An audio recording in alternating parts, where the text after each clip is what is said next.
ಮೈಸೂರು ಮಹಾನಗರ ಪಾಲಿಕೆ ಬ್ರಹ್ಮಾಂಡ ಭ್ರಷ್ಟಾಚಾರಕ್ಕೆ ಬಿಗ್ ಟ್ವಿಸ್ಟ್.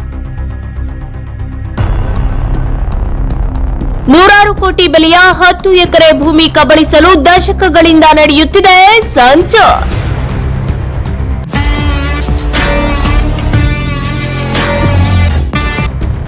ಮೂಡಾ ಅಧಿಕಾರಿಗಳ ನಿರ್ಲಕ್ಷ್ಯಕ್ಕೆ ಸರ್ಕಾರದ ಭೂಮಿ ಬಲಿ, ಸ್ನೇಹಮಯಿ ಕೃಷ್ಣ ಹೇಳಿದ್ದೇನು?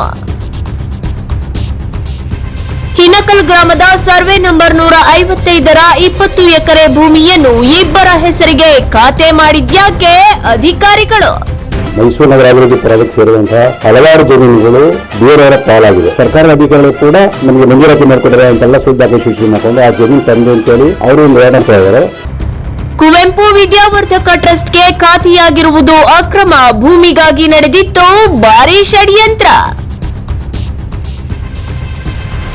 ಸರ್ಕಾರದ ಭೂಮಿ ಖಾತೆ ಮಾಡಿದ ಪಾಲಿಕೆ ಅಧಿಕಾರಿಗಳ ವಿರುದ್ಧ ದೂರು, ಕೋರ್ಟ್ ಅಂಗಳಕ್ಕೆ ಪ್ರಕರಣ.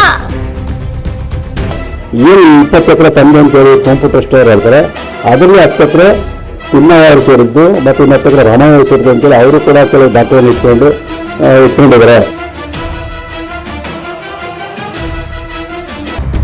ಅಕ್ರಮ ಖಾತೆಗೆ ಅಧಿಕಾರಿಗಳಿಂದಲೇ ಸಾಥ್, ಕಂಬಿ ಹಿಂದೆ ಮುದ್ದೆ ಮುರಿಯುತ್ತಾರೋ ಪಾಲಿಕೆ ಅಧಿಕಾರಿಗಳು? ಲೋಕಾಯುಕ್ತಕ್ಕೆ ದೂರು ನೀಡಲು ದಾಖಲೆಗಳ ಕ್ರೋಢೀಕರಣ, ಭ್ರಷ್ಟರ ವಿರುದ್ಧ ಸ್ನೇಹಮಯಿ ಸವಾಲ್. ಅವರು ಅಕ್ರಮವಾಗಿ ಈ ಥರ ಸುಳ್ಳು ದಾಖಲೆ ಸೃಷ್ಟಿ ಮಾಡ್ಕೊಳ್ಳೋದ್ರಿಂದ ಅವರೇ ಸ್ಪಷ್ಟವಾಗಿ ಒಪ್ಕೊಳ್ಳೋದ್ರಿಂದ ಅವ್ರ ಮೇಲೆ ಕ್ರಿಮಿನಲ್ ಕೇಸ್ ದಾಖಲೆ ಮಾಡುವಂಥದ್ದು.